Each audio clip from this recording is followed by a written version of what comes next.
Esqueça tudo que você sabia sobre adaptações de games. Hollywood finalmente sacou a alquimia de Mortal Kombat 2.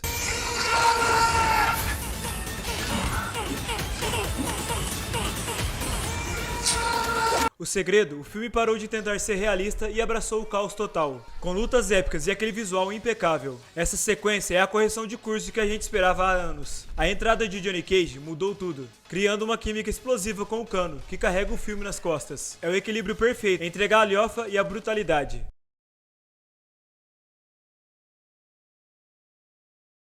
Quer entender como esse filme virou um novo padrão para o filme de heróis? Pra gente entender o triunfo dessa sequência, a gente precisa de olhar pra trás. O primeiro filme de Mortal Kombat dividiu a base de fãs de uma forma muito intensa. Por um lado, a gente tinha a violência gráfica que a gente sempre pediu, e fatalities que respeitavam o material original. Mas por outro, parecia faltar algo essencial, faltava a alma. Faltava aquele espírito exagerado, divertido e, acima de tudo, caóticos que define o jogo desde 1992. E a reclamação do público era bem simples, porém devastadora.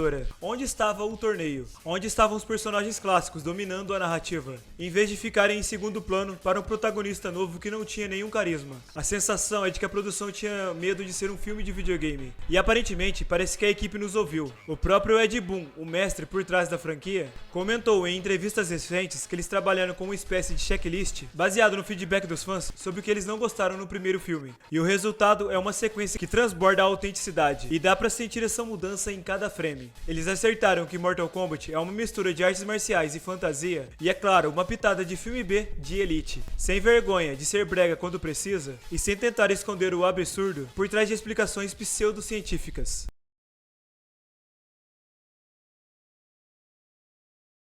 A primeira grande evolução que a gente nota em Mortal Kombat 2 é, claro, o ritmo narrativo. O filme é mais divertido e ágil do que o seu antecessor. Ele não perde tempo com explicações arrastadas sobre profecias. Ele não joga direto na ação, confiando que o público já conhece as regras daquele universo, ou pelo menos estão dispostos a aceitá-las em nome da diversão, sem achar que a gente fã é besta, saca? E essa energia contagiante acontece em grande parte por causa de dois nomes que dominam a tela, Johnny Cage e Kano. Galera, vamos começar falando sobre o Johnny Cage. Interpretado por Karl Urban, o Billy Bruto de The Boys, o personagem funciona de uma maneira orgânica. O grande acerto aqui foi tentar não transformar o Johnny no personagem mais forte, ou quem sabe no escolhido da vez. Ele é o cara mais convencido da sala. Ele traz aquele ego inflado de Hollywood que serve como contraponto perfeito para a seriedade de personagens como Liu Kang e Raiden. Oh, eu não tô confortável de bater em mulher. Fica tranquilo, você não vai. Porém, o roteiro foi além. O Johnny não é apenas um alívio cômico descartável. Existe uma camada de insegurança nele. O drama de um ator em decadência tentando mostrar para si mesmo e para o mundo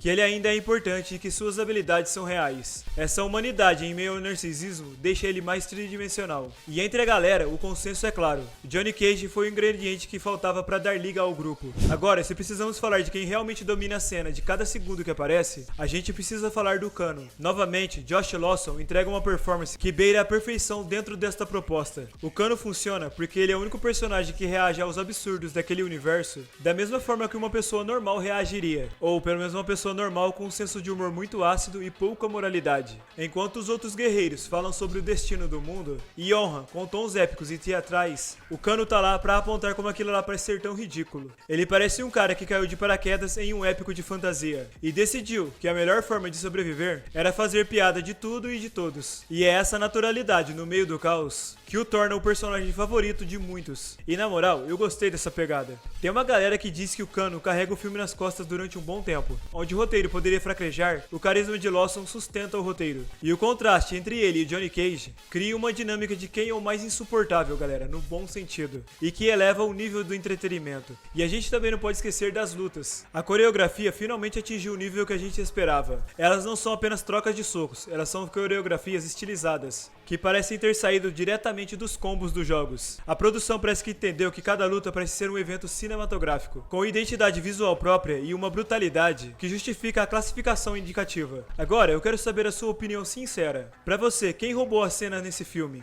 O narcisismo heróico do Johnny Cage ou o cinismo do Kano? Porque na moral, em alguns momentos, parecia uma competição real nos bastidores pra ver quem consegue soltar a frase mais memorável da cena. Comente aqui embaixo e se você tá curtindo essa análise profunda, não esqueça de deixar o seu like e se inscrever agora no canal. Isso ajuda a gente demais a bater a nossa meta de 4.000 horas de exibição aqui no canal, pra gente continuar produzindo esse conteúdo de fã pra fã.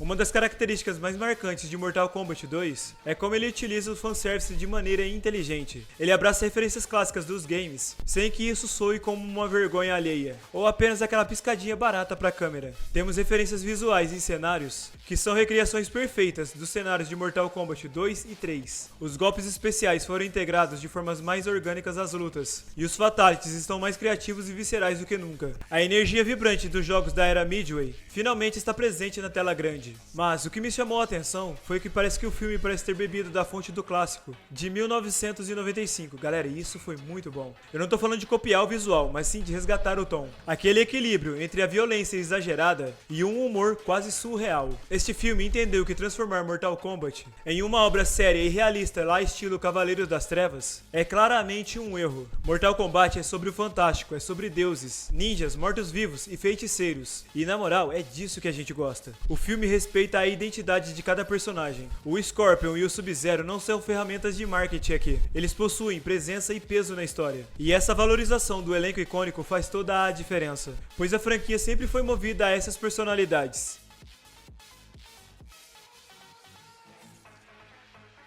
Galera, sem entregar spoilers pra quem ainda não viu o filme, o meu veredito é que esse filme é exatamente o que uma sequência deve representar. Ele é maior em escala, mais confiante em sua narrativa e, acima de tudo, galera, muito mais divertido. Ele é fiel ao que os fãs realmente gostam na franquia. O filme ainda possui as suas falhas, é claro. O roteiro, em alguns pontos, prioriza a ação e entretenimento a uma profundidade ainda maior em alguns personagens secundários. E a estrutura narrativa continua seguindo uma linha simples. Mas sendo sincero, essa foi a melhor decisão possível para este momento da franquia. Mortal Kombat nunca teve como objetivo o realismo. O objetivo sempre foi o espetáculo e a superação dos limites do que é possível em uma tela. E pela primeira vez o cinema conseguiu capturar essa essência. As reações iniciais ao redor do mundo são extremamente positivas, com muitos críticos e fãs dizendo que houve uma melhora absurda em relação ao filme anterior. Finalmente, Mortal Kombat encontrou a sua identidade definitiva nas telas. É um filme para quem gosta da marca e para quem vive e respira este universo. Se você saiu dos cinemas com a sensação de que finalmente eles acertaram o tom,